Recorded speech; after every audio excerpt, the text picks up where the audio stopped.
A pale dawn broke over the shoreline of a small coastal town. The year was 2025, though scarcely a month had passed since the mass adoption of the revolutionary AI model that had swept through the globe, leaving the old world practically unrecognizable.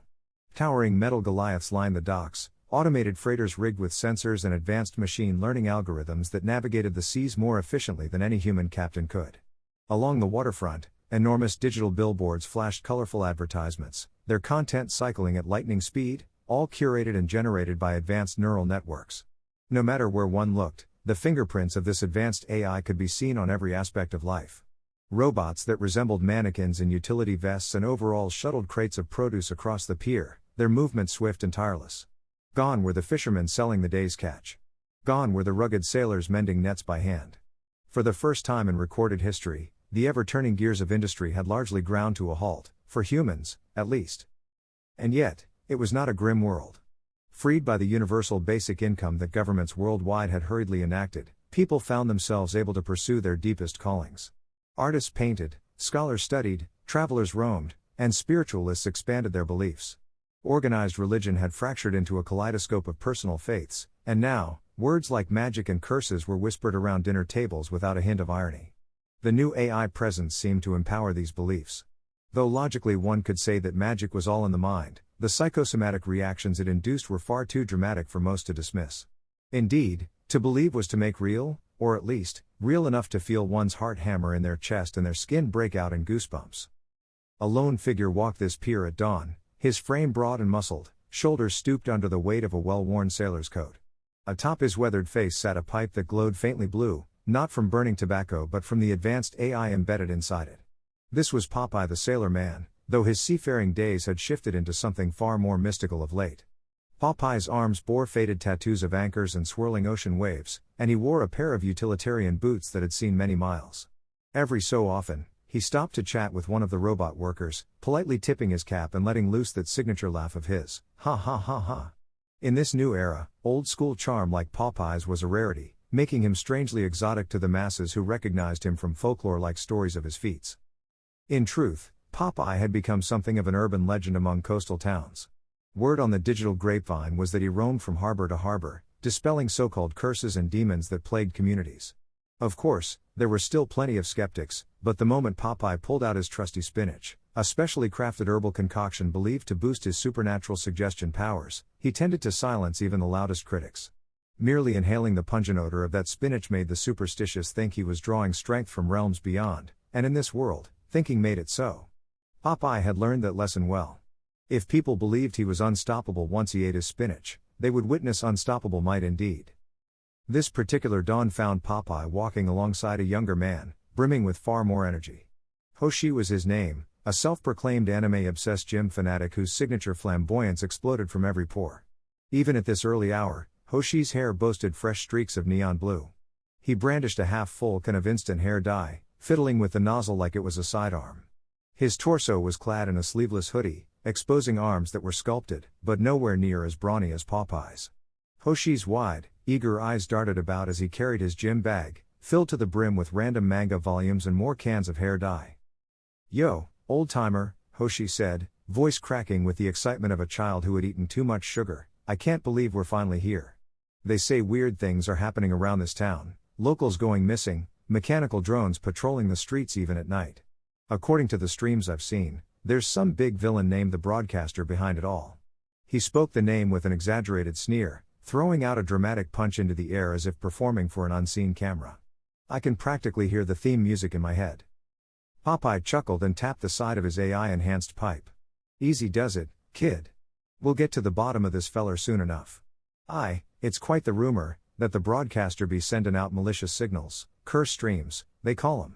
People tune in out of curiosity, next thing they know they're acting like zealous cultists, doing the bidding of some unknown master.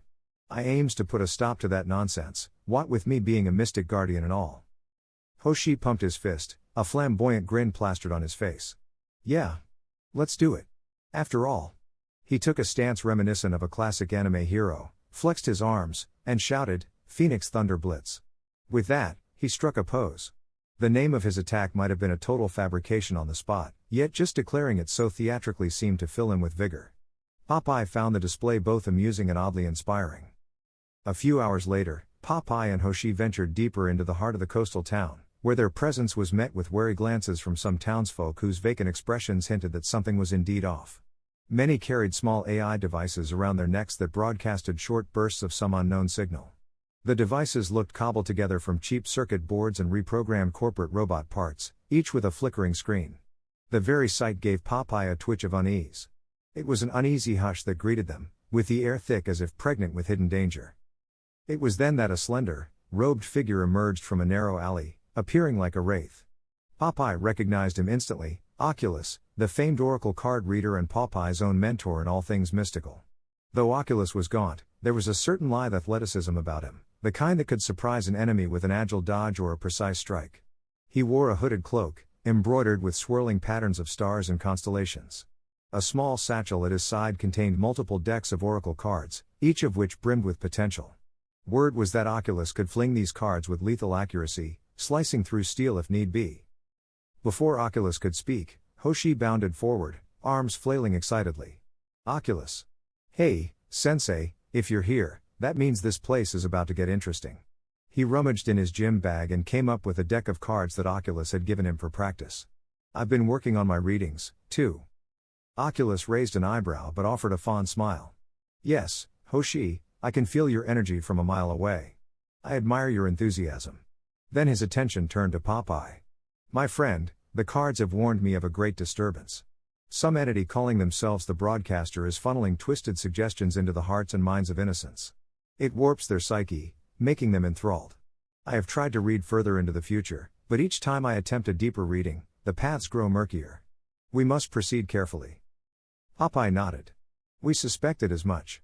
That's why we're here, to stop this once and for all. But I also heard talk that the Broadcaster's got robot muscle patrolling these streets. We might be in for a tussle. Hoshi, who had been absent-mindedly selecting a fresh can of instant hair dye, sprayed a streak of vivid red across his bangs. He tousled his hair, eyes ablaze with excitement. This color represents pure power. If any robots stand in our way, I'm giving them my meteor smash. Oculus let out a quiet laugh. Your confidence is admirable. However, keep your senses sharp. There is more at stake here than physical confrontation. These curse streams feed off the fear and gullibility of those who watch them. We must also protect ourselves from psychological suggestion. As if on cue, the quiet street erupted into chaos. Several townspeople in drab gray clothing appeared from behind storefronts and cars, eyes glazed with fervor, chanting some nonsensical phrase, "All hail the Broadcaster! All hail the Broadcaster!" Their voices fused into a monotone dirge. Then, from the corner of the main road, a squadron of humanoid robots strode in perfect unison, each armed with what looked like a small baton crackling with electricity.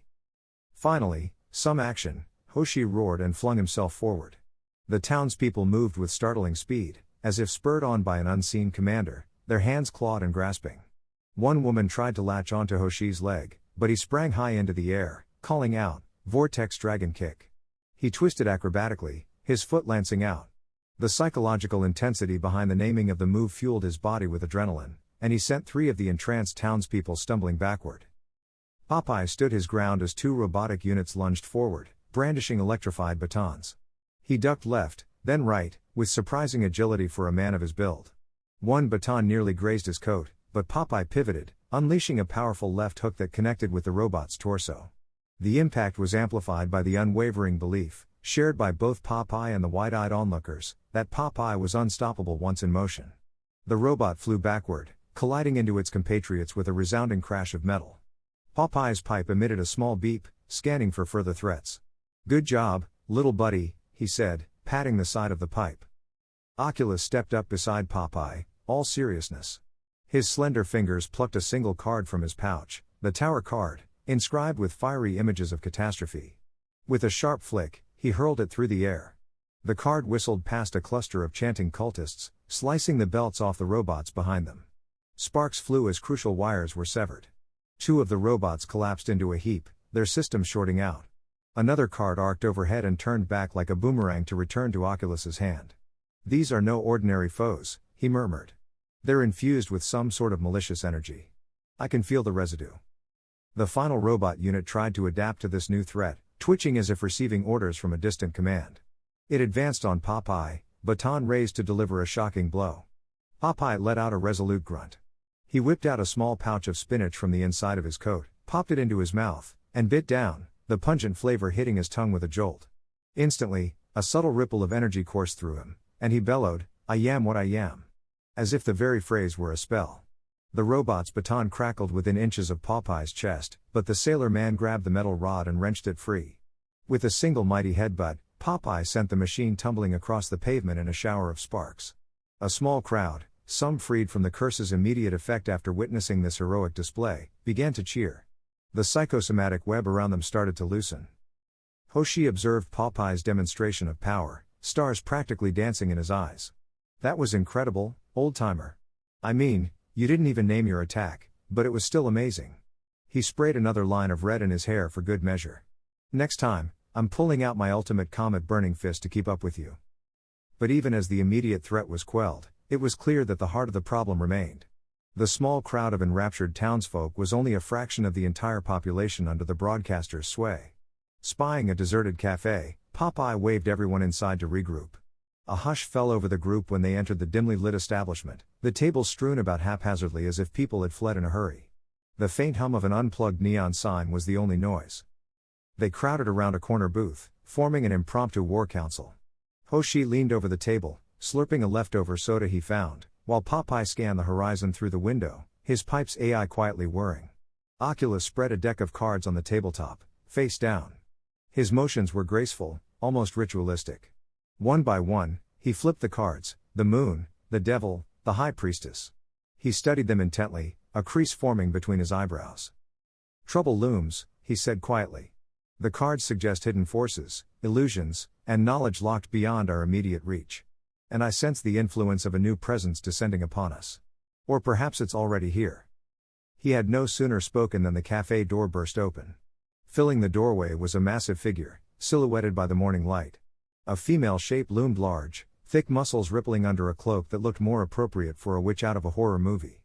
She stepped inside, reptilian yellow eyes glinting from beneath the brim of her hood. The hush in the cafe deepened, and Hoshi all but inhaled the last of his soda in surprise. "Hagatha," Popeye whispered, and immediately tensed. Hagatha tossed aside her hood, revealing a fierce visage framed by wild black hair. She was a towering women's wrestler who had built an entire persona around witchcraft in her superhero wrestling federation. The thick cords of her neck, her bulging arms, and her broad shoulders all but roared of physical power. Yet there was something else about her, an aura that crackled with hints of the alien, as if her very existence skirted normal human boundaries. People whispered that she might be part alien herself, pointing to those eerie yellow eyes and the suspicious gap in her memories before age 10. What was certain was that her presence radiated intimidation. "Popeye," Hagatha said, her voice low and smoky, "I've finally caught up to you." Her lips curved into an ominous smirk. "You didn't really think you could roam from town to town without me stepping into your path, did you? The ring is only so big, you know." Hoshi jumped in front of Popeye, arms extended. "Hold it right there. If you're here to cause trouble." But Popeye held an arm out, silencing Hoshi. "Calm yourself, kid. Hagatha ain't always malevolent. She's complicated."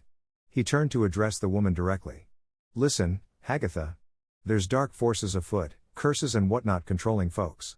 We gotta put a stop to it. I don't have time for your usual wrestling challenges or any twisted curses you might fling around to impress me." Hagatha let out a gruff laugh.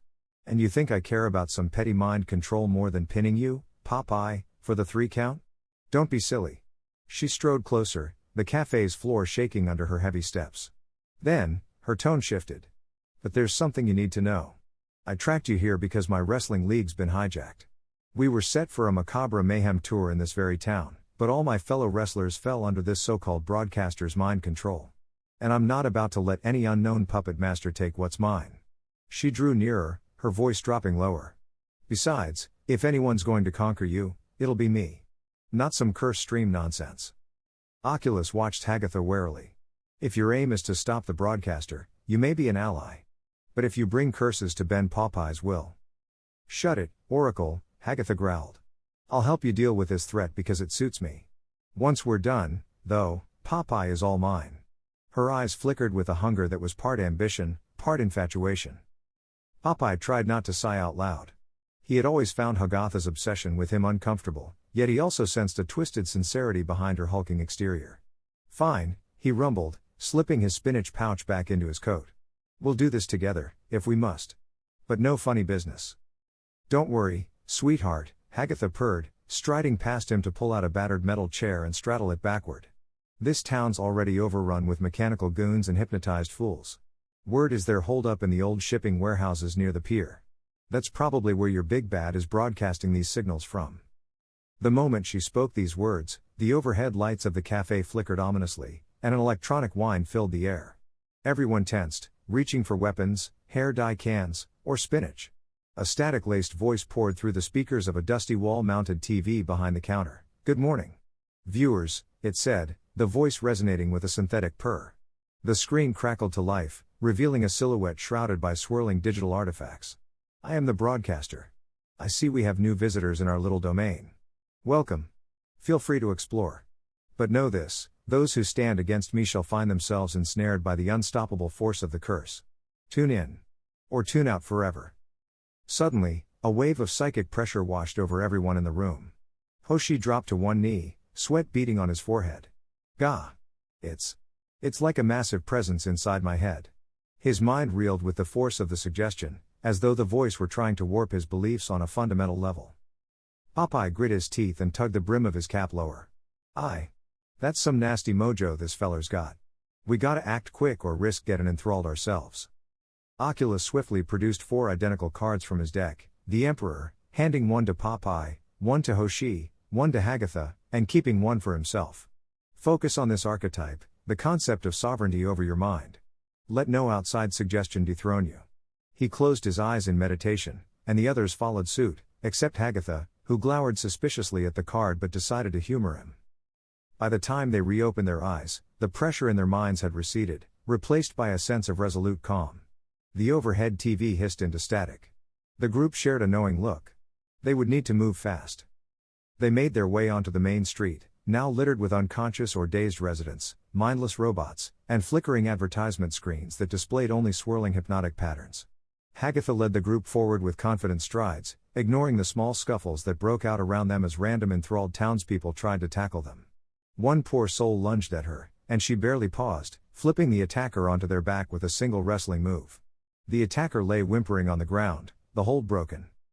Hoshi took in the sight of the looming warehouses near the pier, each topped with thick radio towers that glinted in the sunlight.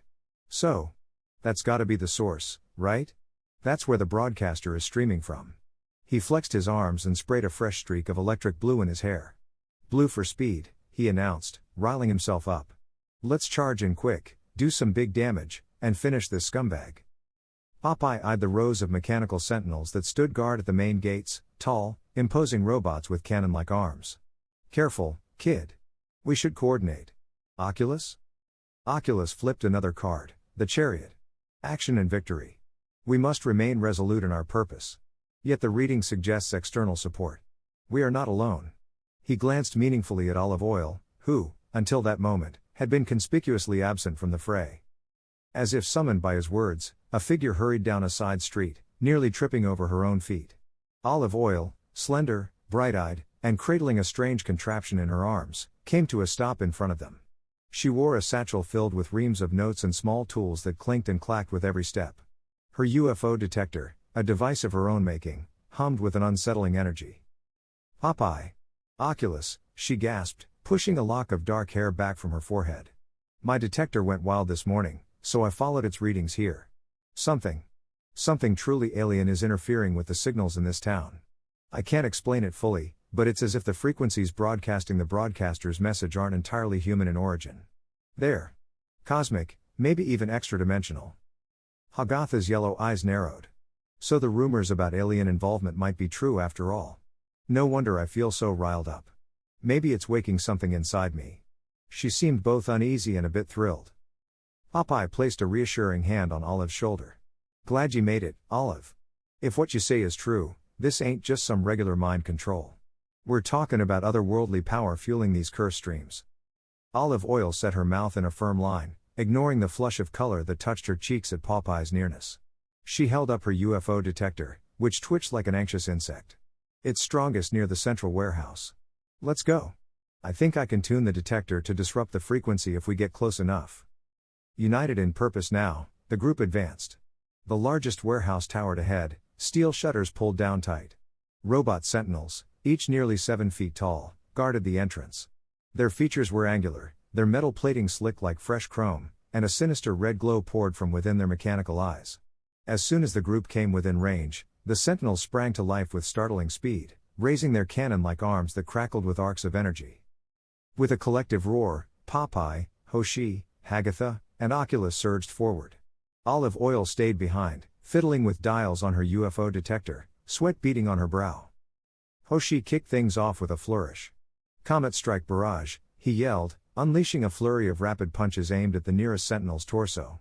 The belief, the performance, the raw adrenaline gave him bursts of pseudo-superhuman speed. His fists impacted the sentinel's metal shell over and over, sending shockwaves through its frame. The machine staggered backward from the sheer onslaught, but then retaliated with a concussive blast from its cannon. Hoshi dodged sideways, breath ragged, hair shimmering neon blue. Meanwhile, Oculus flicked a series of oracle cards toward another sentinel, each spinning blade-like through the air. Embrace the tower's collapse, he cried, the name of his technique harnessing the fearsome archetype that demanded change. The cards struck the sentinel's joints, slicing vital cables.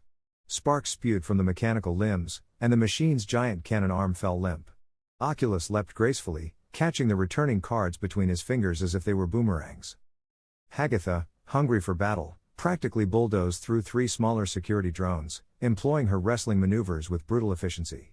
Witch's moon crash, she bellowed, hoisting a drone above her head and bringing it down with a thunderous slam that dented the concrete.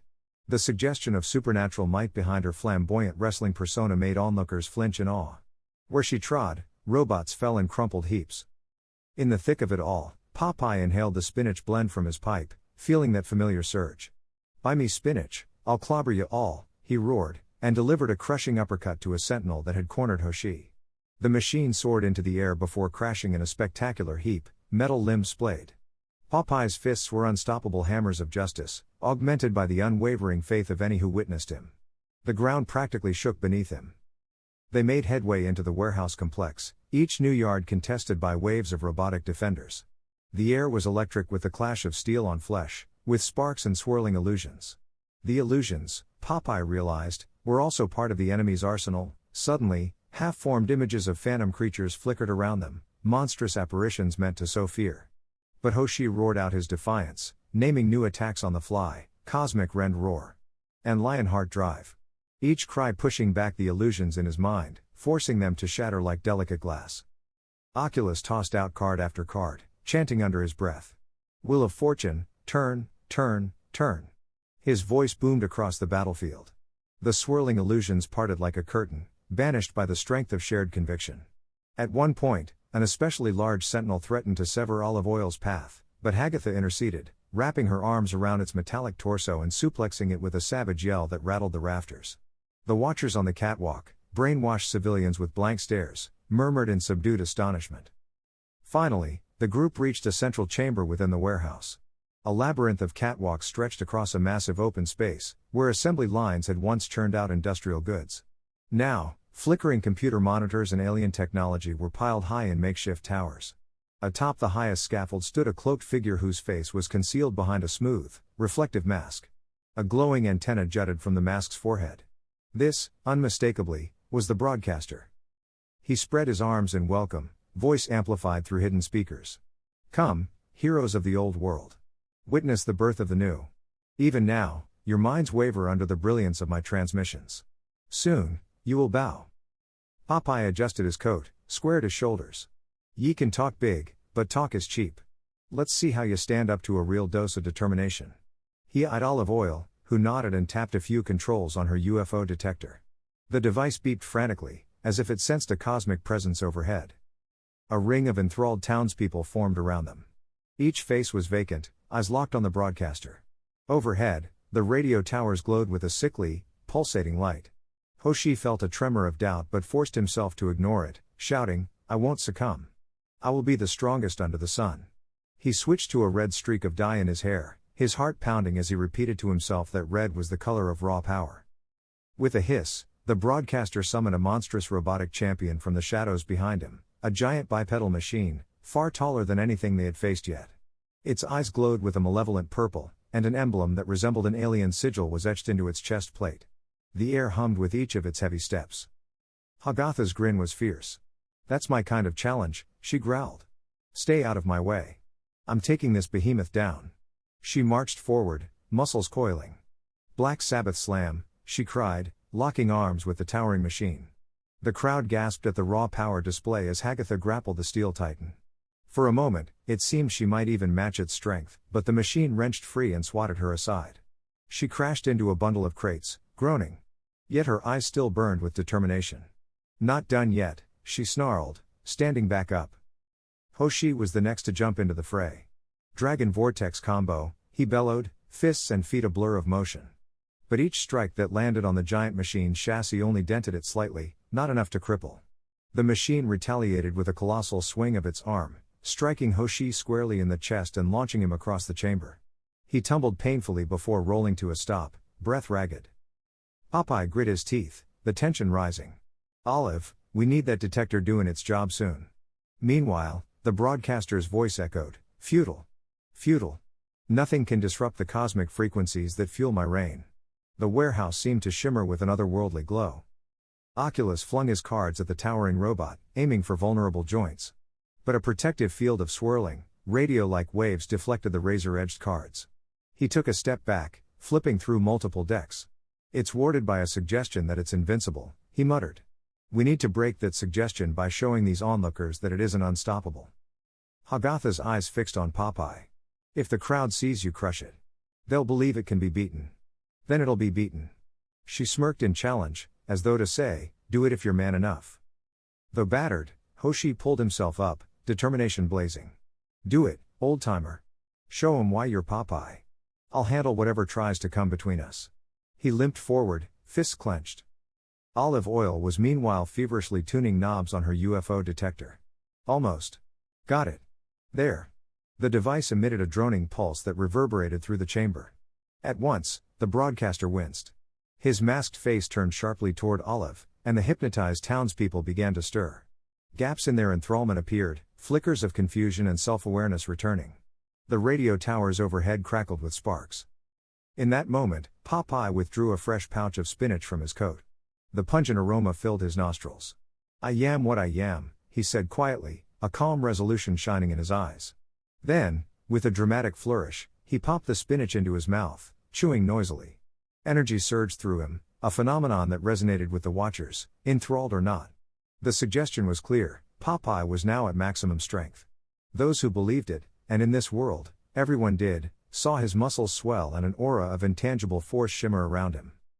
The giant robot champion lumbered forward, slamming its metal fists down. Popeye braced himself, raising his arms to meet the blow. A thunderous impact jolted the entire warehouse, rattling the catwalks. Dust and debris rained down from the rafters. Yet Popeye did not fall. Slowly, he pushed back, letting out a roar. "Time to end this." The enthralled onlookers gasped in unison. Their belief began to shift: maybe this mechanical titan wasn't unbeatable. Maybe Popeye could actually win. The atmosphere rippled with the possibility. Popeye stepped into the offensive, pivoting around the machine's thunderous arm and delivering a rapid series of punches to the torso plate.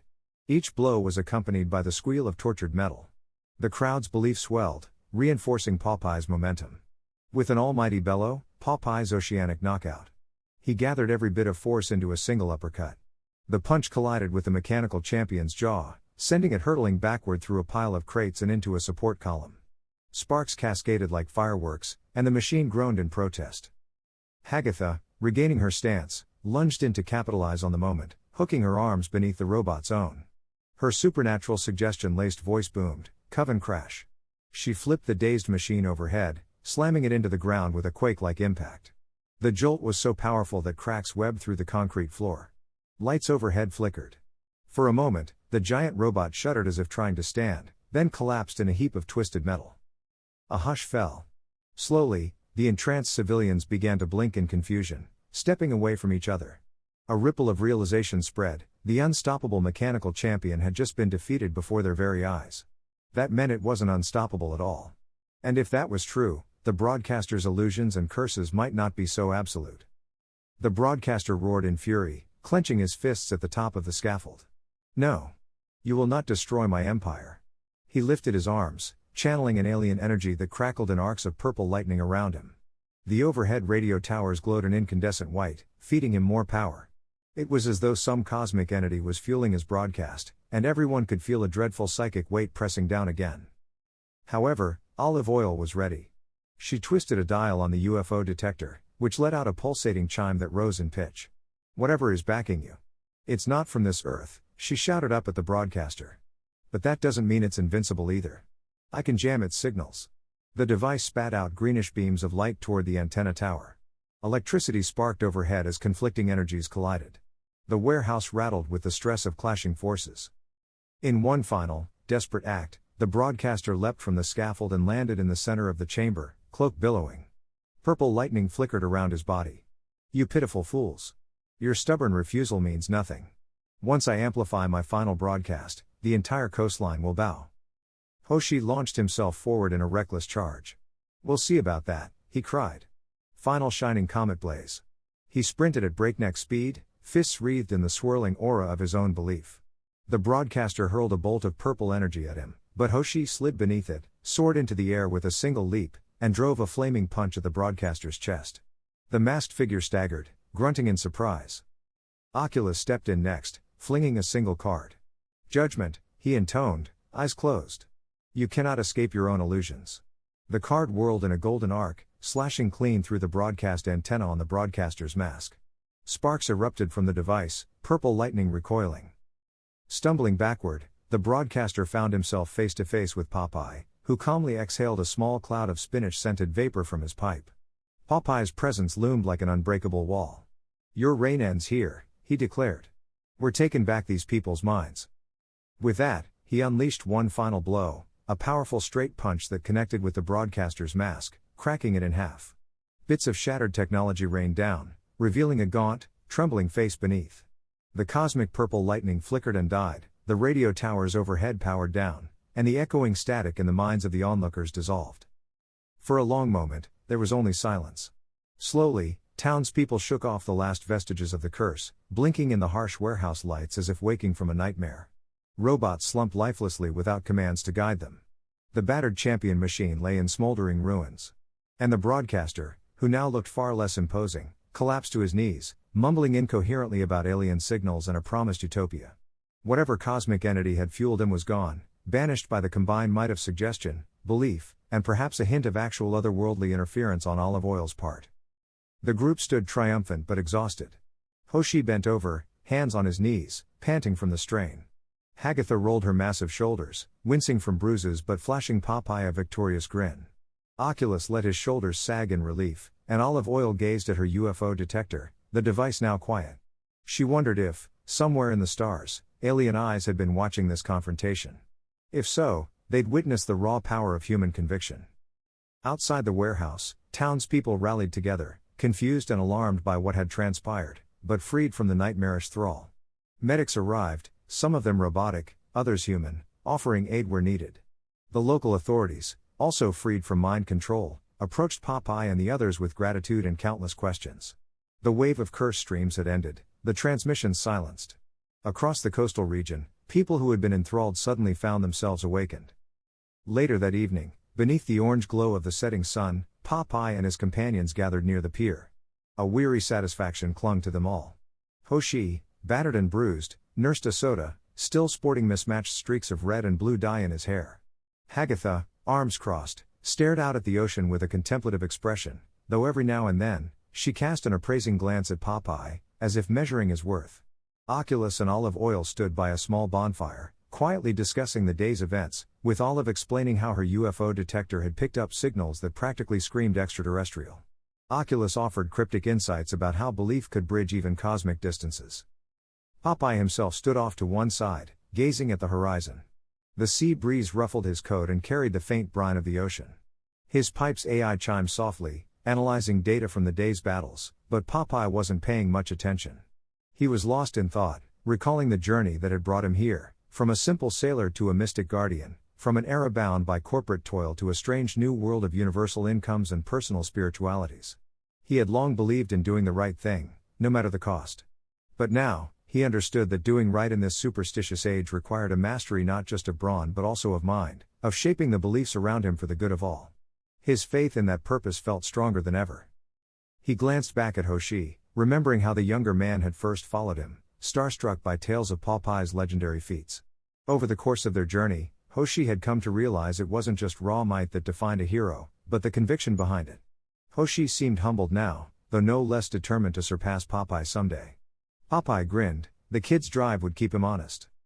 He looked at Hagatha, whose once purely competitive obsession seemed tempered by a new realization. Raw power could topple great threats, but it couldn't guarantee the love she yearned for. Still, she seemed unwilling to let go of her dream to wrestle Popeye into submission, even if it would take a more genuine bond to truly claim his heart. There was a bittersweet longing in her gaze now. Maybe, Popeye thought, she'd learn to earn respect and love in ways that didn't involve intimidation. Oculus, paternal and mysterious, had stepped out of the shadows to guide Popeye to greater heights. But seeing the ease with which the broadcaster nearly enthralled an entire coastal town had shifted something in the old oracle's stoic heart. Perhaps Oculus now understood that this new world was rife with potential, but also great peril. He would continue refining his teachings, forging a new generation of mystic guardians to safeguard humanity's collective psyche. And Olive Oil, ever curious, had proven that knowledge and technology could stand side by side with mystical suggestion. She had stared into the possibility of alien forces meddling in human affairs, and not flinched. If anything, the experience had only ignited her passion further, spurring her to uncover deeper cosmic truths. She looked at Popeye now, an unspoken question in her eyes: would he stand by her as she chased the stars? Popeye felt a warmth stir in his chest, recognizing that in this swirl of cosmic chaos, he might have found someone who balanced his earthy grit with the wide-eyed wonder of the universe. As darkness fell, an impromptu celebration began. Townspeople lit lanterns along the pier, forming a line of golden lights reflected on the gently lapping waves. Freed robots assisted in the cleanup and served refreshments, as if trying to make amends for their enforced violence.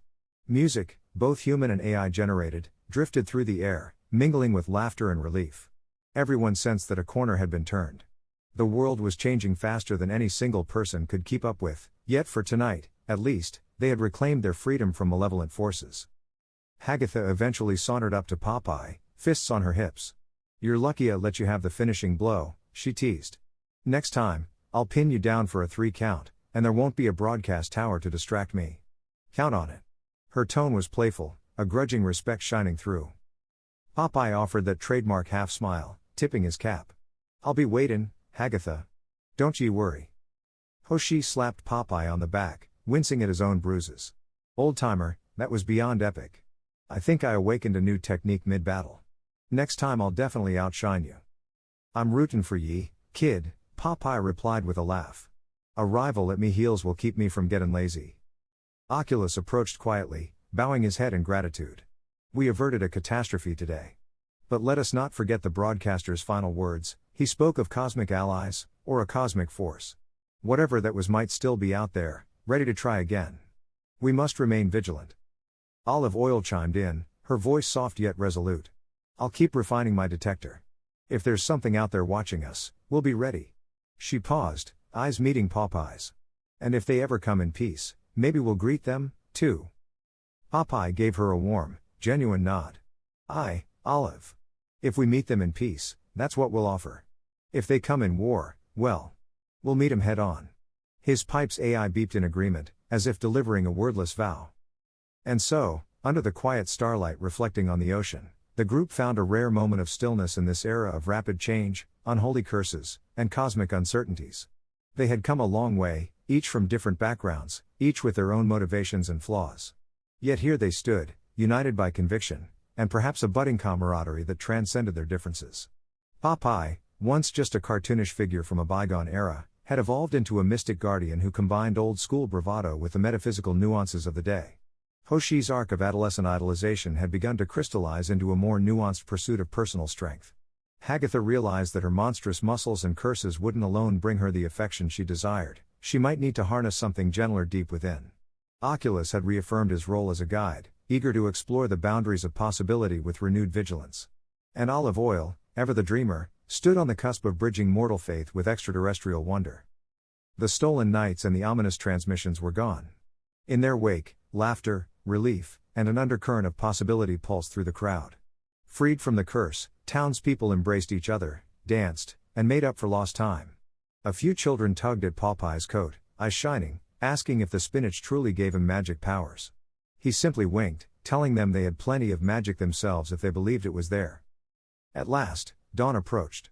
The group gathered on the pier once again, watching the first pinkish hues color the horizon. One by one, they prepared to depart. Popeye, Hoshi, and Hagatha would continue their nomadic journey along the coast, ready to face the next threat, whatever it might be. Oculus would venture inland, seeking answers in the realm of deeper spiritual scholarship, forging new methods to keep curses at bay. Olive Oil, enthralled by her cosmic calling, planned to travel briefly with Oculus to refine her device before setting her sights on new frontiers of knowledge. Their paths would diverge, but each carried the memory of the camaraderie forged in the face of the broadcaster's tyranny. Just before they parted, Popeye took one last look at the battered warehouse district, now swarming with technicians decommissioning the twisted broadcasting rigs. The battered remains of the mechanical champion lay scattered, evidence of the unstoppable force that belief could become when wielded by those with courage in their hearts. In the distance, the broadcaster was being taken into custody, his defeated form muttering quietly about alien revelations. Popeye drew a deep breath of the salty air, closed his eyes for a moment, and exhaled a silent prayer of gratitude to whatever gods or cosmic watchers might be out there. Then he opened his eyes, raised his pipe to his lips, and let out a final contented puff of spinach-scented vapor. "Another job well done," he murmured, voice low and resolute. "So long as there's good folks needin' protectin', I'll keep sailin' these shores. That's me promise, from now till doomsday." And with that, the sun climbed higher over the horizon, illuminating a world that would forever be a tapestry of AI marvels, personal spiritualities, and the steadfast guardians who stood ready to defend both body and mind. Though curses, illusions, and even alien forces would come and go, the spark of human conviction would endure, rooted in hearts that refused to give in, blazing forth as brightly as the dawn.